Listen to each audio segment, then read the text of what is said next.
ক্রিকেটের আরেক নাম যেখানে অনুসন্ধিৎসা, ক্রিকেটের আরেক নাম যেখানে কৌতূহল, আর স্বতঃস্ফূর্ততার আরেক নাম যেখানে বাল্যগোবিন্দপুর দক্ষিণ পাড়া।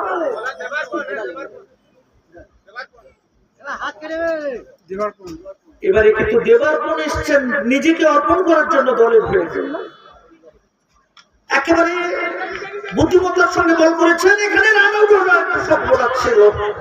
ডিরেক্ট হিট হলে হয়তো অশনি সংকেত ঘটতে পারত। সেখান দিয়ে দুইজন ব্যাটসম্যান কিন্তু সুরক্ষিত। দেবার্পণ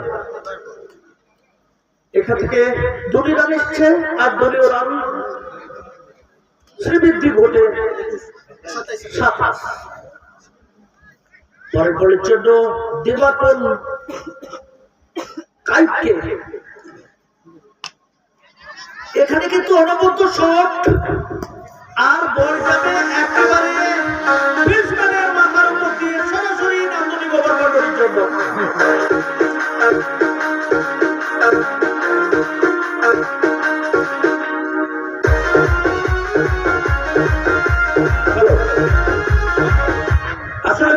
মিউজিকের সঙ্গে আমাদের ম্যাচ অফিসিয়াল দেবব্রত খাটুয়া তার যদিও একটু নাচতে ইচ্ছে করছিল, কিন্তু দর্শক না থাকায় ততটা তিনি কিন্তু কবরটা তুলতে পারলেন।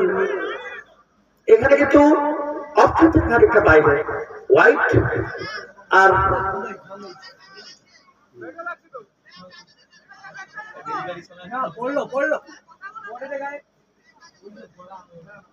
ওকে অন্তত 1টি রান।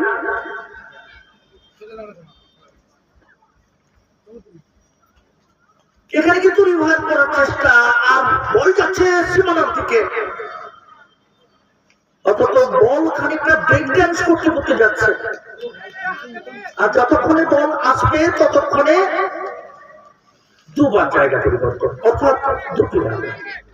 আর এই 2 রানের সাহায্যে দলীয় রান 36 যখন চলছে 5ম ওভারের খেলা। দেবার্পণ আমরা দেখলাম স্বদেশ, সুরজিৎ এবং দেবার্পণ খুব সুন্দর বল করছেন। কোনটাই দলকে তাদেরকে প্রাথমিক অবস্থা কিন্তু আঘাত এনেছেন। এবারে কিন্তু বড় ধরনের শটের প্রয়াস আর বল যাবে স্কয়ার লেগ অঞ্চলের উপর দিয়ে সরাসরি নান্দনিক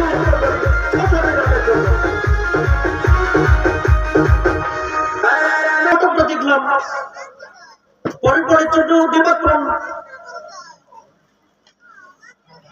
আবারও back to back over boundary.